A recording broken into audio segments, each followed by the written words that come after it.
speaking of families and kids and being rich and everything, the Menendez brothers have been granted a resentencing hearing. Mm-hmm.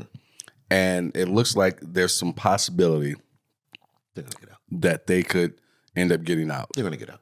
And I don't know about completely free, maybe some type of probation, something along those lines. Yeah, I'm sure, just to cover themselves from them going out and doing something stupid, and then they're like, well, you let the murderers out and they killed somebody else. I know where I'm at with this.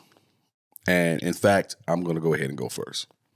And I'm going to I'm going to go first on this one because I always make you go first. I'll go first. So it's fair. Being the boss. Whatever. So the reason that they're talking about letting them out is because there's been some things that are resurfaced. Mm-hmm. One of the members of the group, Menudo, has come out. For people who don't know that much, if you're younger, then if you're around 18 to 30, you don't know this. But there used to be a group back in the day called Menudo. Ricky Martin was a member of that group. They were hot for a hot minute. I believe the Menendez brothers, I can't remember their dad's name off the top of my head, but he has something to do with that group. Okay. You know, he was dealing with music and things of that nature during that time. Well, one of the boys, I should say, one of the men from that group said that he tried to molest them, or there was some type of sexual touching or something that happened, which the Menendez raped by their father. And the mother knew, and she ignored it. And that's kind of what brought everything to a head for them to do what they did to their parents. And I'm not going to say the word because I'm not even sure if I can say it for YouTube. But if you know what I'm talking about, you know exactly what they did. Unalived them. Unalived them. Double unalived. So now there's a possibility based off of this that they're going to go back and relook at everything, and there could be a resentencing, which could result into them getting out in some way or another. I'm against it. Really? I'm 100% against it. 100%. Do I feel bad for what happened to those young men? I absolutely do. But they were not small children when this happened. They were, if I remember the documentary that I watched recently, like 18 and 21, 19, 22, something. They were old enough to make a different choice. This is the choice that you made. So now you have to deal with the consequences of it. And I don't think the fact that happened to you is enough. We say all day in this country, we do not accept vigilantes in this country, except on film. We also have other men who are doing a long time life or something close to it for doing a lot less. Yes. And they will never get a chance to see the light of day. Here's my pushback. Not knowing what the trauma of being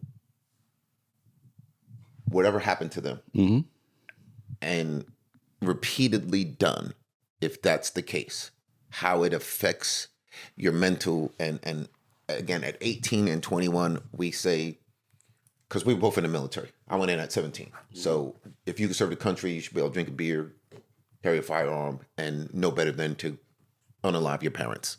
But how a traumatic experience affects each individual is different.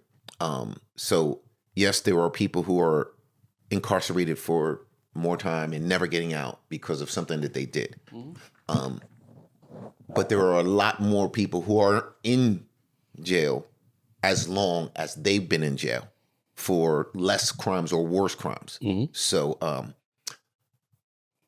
I think that it's got to be 25, 30 years that they've been. I want to say about 30 years they've been in.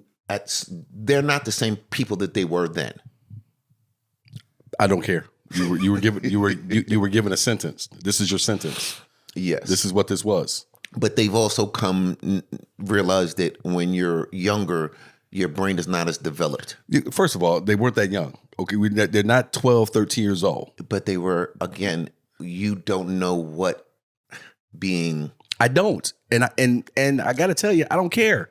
You committed a crime. I'm not heartless. You committed a crime. Yes. And it's not that you that you did it and then you went and sought help. You did it and then you went on a shopping spree and you bought cars and you bought a business and you were picking up women and you were wearing watches and all these different things you were doing. Mm-hmm.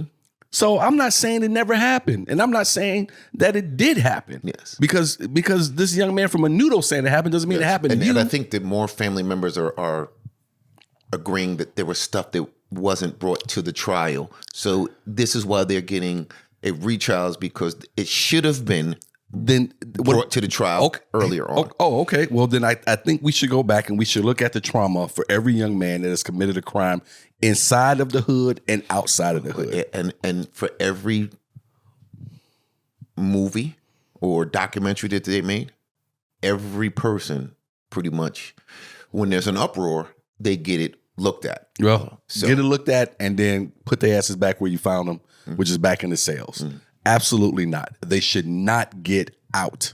Not get out. There are unfortunately young people, actual young people and young adults who are dealing with this every single day. And somehow they manage to do it without double unaliving their parents. Thank God their parents don't have a ton of money, because they may be double unalive so they can go on a shopping spree later on afterwards. My question would be is, because they were well-to-do, is there anything left that they now, when they get out, are able to get a hold of? What you mean? No, I do believe if everything is be accurate in the movie and the doc, they were broke. They spent that money up. There was nothing left. Okay. So again, what are you doing after 30 years in jail? Like you I don't even know if you could work at McDonald's or anything like that. I don't know what people who normally get out. I'm sure they try to.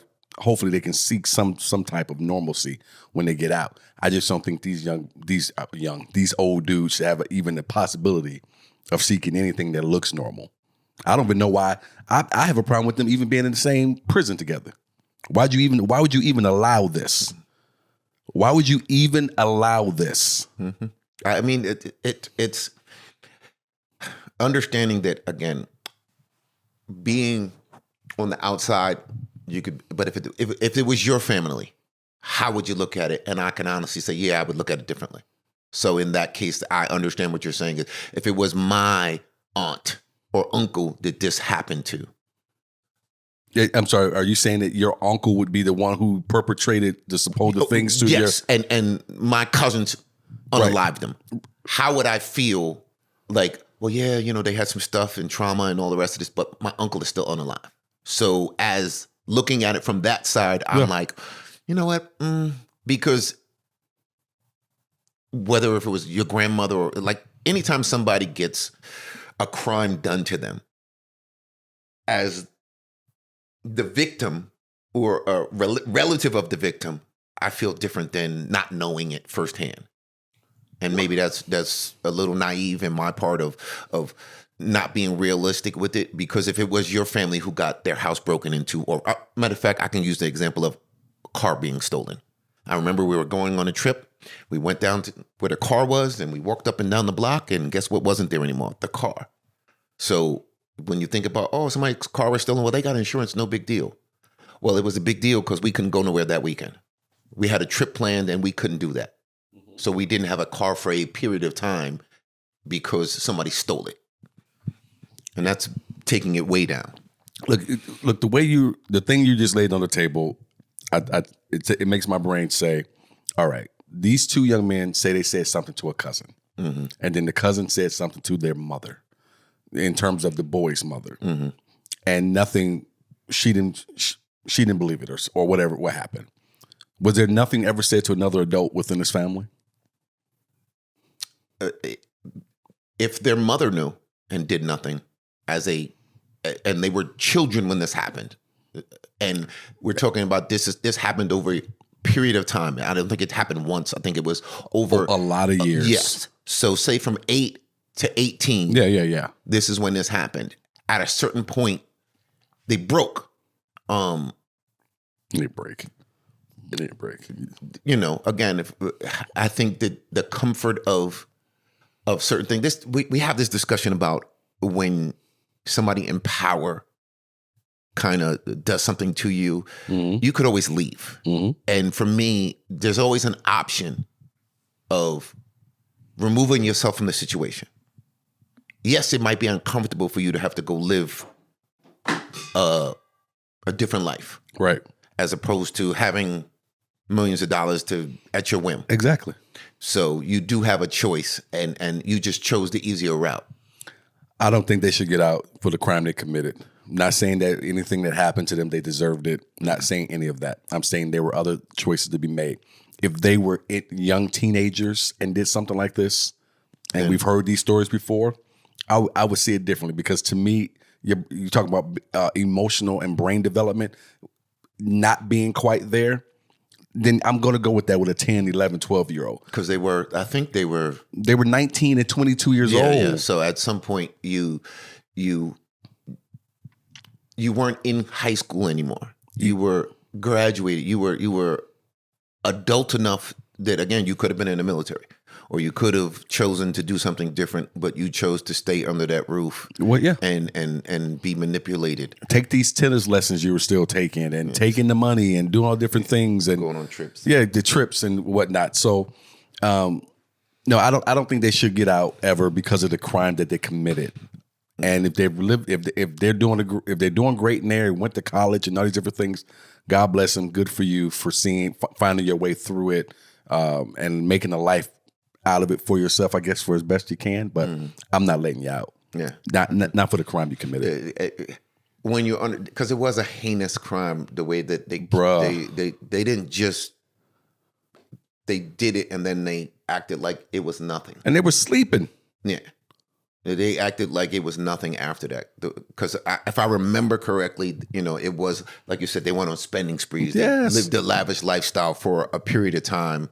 And I think they would have got away with it if the one brother didn't crack up and tell that. Did you know the story? How they got busted? I believe that one of them told a friend or a girlfriend or something like that. The younger brother went to a shrink that he had to go see. That's right. And he had to go see this shrink because they were robbing people's houses before all of this happened. Yeah. So his parents, whatever, made him to go see a shrink, and then he decided to go back and see the shrink again, and he ended up telling this, and the guys recording everything. And then you got the older brother who was on a phone call with a woman, and he's telling her everything, including how he's, I can cry and I can do all these different things. You could fake it. And she's writing a book. Yes. And that book comes out. Yes. So when they go to try him a second time, he can't even testify. Yes. No, you got to stay, bruh. Yes. Because it goes to, like, you can feel bad for him, but when you, again, this is, like I said, knowing that was my aunt and uncle or my relative, and then you start to peel back what actually happened. Yeah. You're like, y'all did a heinous crime. Like, y'all did it with malintent. So that's why they got the extra time, is because they did it with such a, what's the word? Ferocity, that it was just like, it wasn't just a regular thing that happened. You did it, and then you said, oh, I could fake this, I could do this. So. And not to mention, and you're going to call me heartless again, just because it happened to the young man from Menudo doesn't mean it happened to them. I'm still not seeing proof of that at this point. And again, just now that you've refreshed my memory about how they did it and what they did right after that, it was like rubbing it in the face of everybody. Like, you can't touch me. I'm living my best life, while we just got finished, taking mom and dad. Yeah. Like I said, if they went through it, I feel very, very bad for them, but we still don't know. Just because it happened to him doesn't mean it happened to them. And they had other choices they could have made as grown men. You could have sued dad. 19, 21, 19, 22, somewhere around those lines. You could have whipped his ass at minimum. And nothing. Listen, because it definitely would have. And then when he got to get a job at a bus driver, because he wasn't going to let you cut any more checks, but you could have whipped his ass at minimum. Listen. Or at max. That's what you should have did. At minimum. Another good pod. Thank you guys for watching this week's drop. I always want to say pod for some reason. I don't know why, but this week's drop. Been Mr. David Griggs. I've been Sidney Smith.